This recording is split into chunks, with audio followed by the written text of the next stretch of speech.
Respecting the loading plan. When loading containers and pallets into the hold, if the loading plan is not respected, it can have serious consequences. Put it at the back of the hold. The latches work.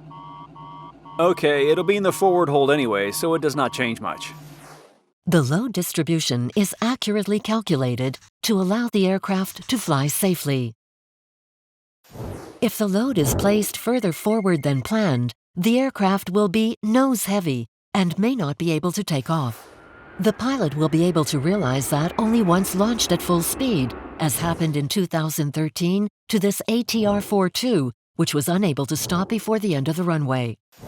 If, on the contrary, the load is distributed too far back, the plane may be uncontrollable, especially during the critical phases of flight, such as takeoff and landing.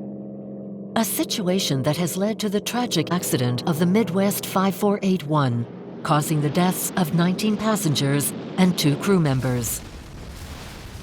It is therefore important to respect 2 rules. Place the containers and pallets at the exact position indicated by the loading plan. If the loading plan cannot be respected, report it immediately. Any deviation must be taken into account in the load and trim sheet. Lay the ground for a safe flight.